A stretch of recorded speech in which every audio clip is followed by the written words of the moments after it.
Mr. President, Right Honourable and Honourable Gentlemen, gallant officers of the military, there's an awful lot of fighters in here. Have you noticed? They're all ready to fight. I would have opposed this motion in 1933 for the reasons adumbrated by my colleagues in their opening speeches. In fact, I would have been the first in the queue at the recruiting office had I been alive to fight fascism. Indeed, I would have been agitating to fight fascism in Spain 3 years before the Second World War. In 1936, both of my grandfathers fought fascism under Montgomery, all the way from El Alamein to Monte Cassino. I'm a former boy soldier, Lance Bombardier, Royal Artillery, Battery 2, Army Cadet Force. I'm a former cadet in the Royal Marines at Poole in Dorset. I'm not a pacifist. In fact, I'll go 5 rounds with Tobias Ellwood after the debate if he's up for it.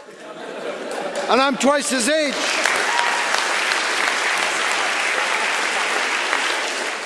But the people on the other side arguing against this motion have already damned most of the wars that I came here to oppose.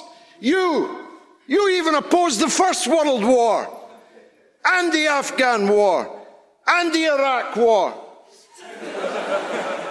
Tobias Ellwood tells us he opposed the Iraq War.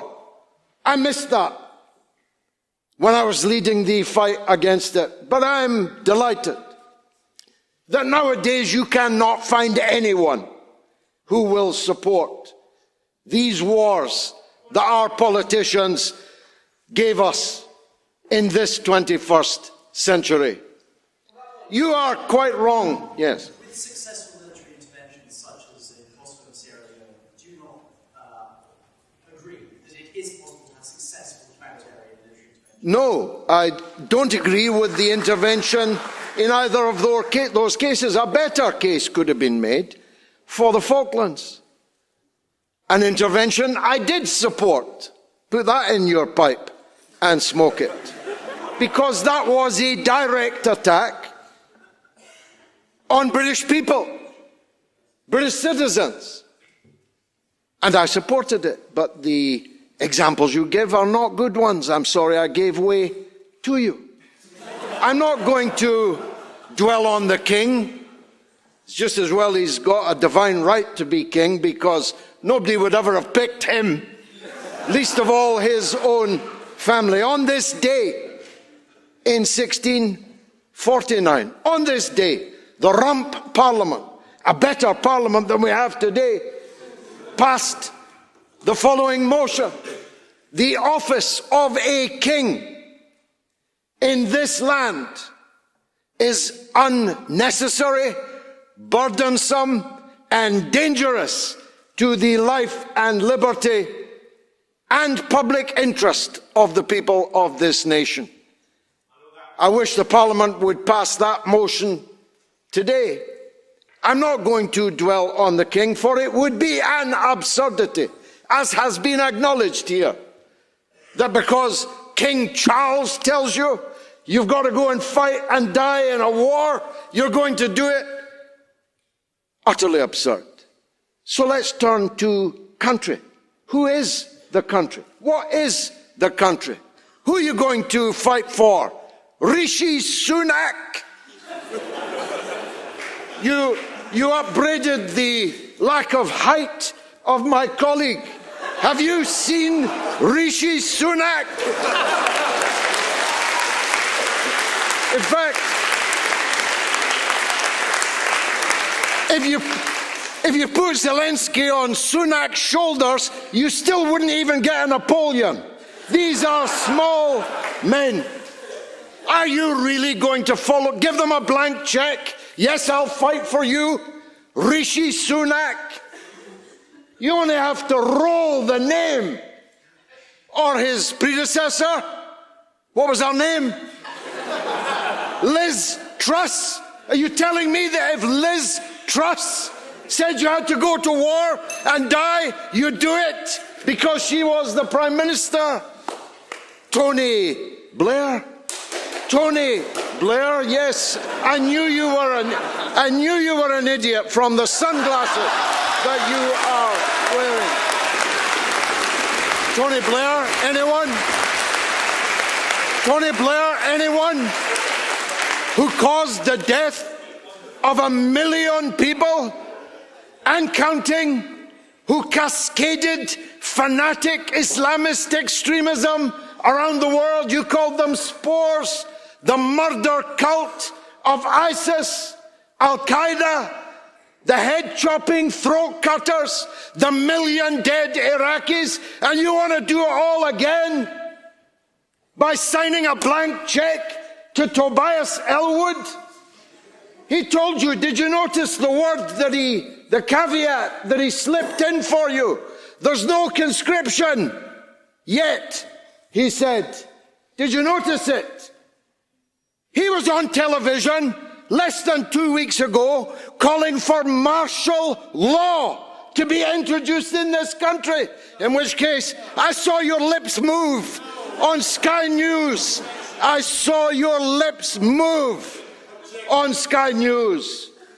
And if we had martial law, we wouldn't be having this debate.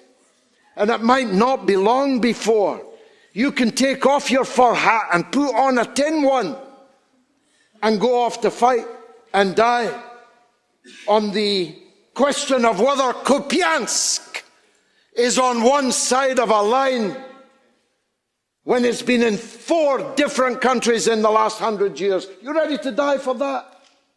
Because I'm not.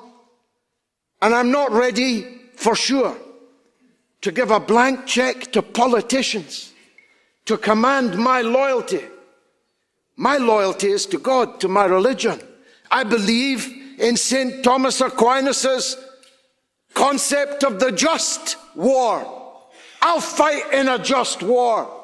If somebody attacks us, I'll fight them, getting on in years as I am. I'll tell my son to go and fight them, all of my sons, all of my daughters, for a just cause. But you're not fighting for a just cause if you sign up to the concept that you will fight for king and country, because that's an unqualified commitment that you are making.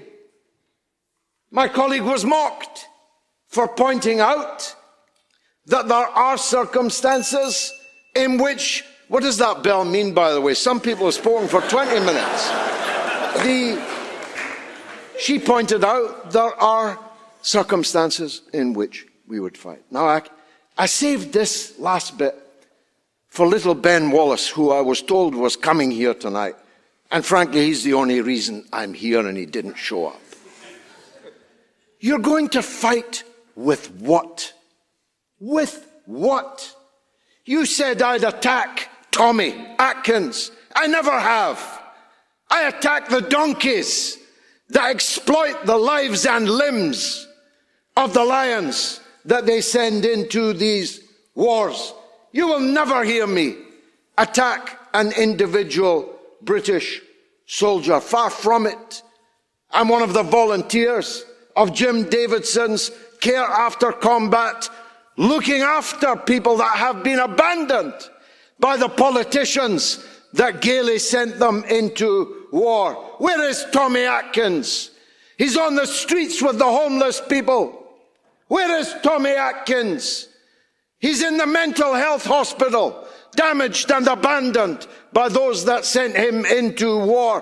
Where is Tommy Atkins? He's disproportionately in the prison system and not as a warder. Where is Tommy Atkins? He's disproportionately hooked on drugs. He's in Piccadilly Gardens in Manchester. I've picked him up myself, hooked on fentanyl and all these new opioids. That's what Tommy Atkins ends up doing in Tory Britain. They send these men off to war filled with their fake patriotism, king and country, straw hats and trumpets. And when they come back, they have no use for them. They leave them to rot on the streets without houses, jobs, futures, hope. So don't come here and wave your flags at me. Don't come here and sound the tinny brass trumpet of your patriotism. Yes, we will fight for the working people of this country. Yes, we will fight for the good things about our way of life. By the way, when did you fall out of love with using armed force to take territory? We control 25% of the entire world's surface and ruled 1/3 of the people of the world under our flag. All of it taken by armed conquest. All of those people held in subjugation by the British Empire, and now they want to parade as if they were Boy Scouts that oppose the acquisition of other people's territory by force. These hypocrites. Robert Burns, my national poet, put it this way in an ode on the occasion of a national thanksgiving. Ye hypocrites, are these your pranks, to murder men and gie God thanks? Halt, desist, go nae further. God'll no accept your thanks for murder. I move.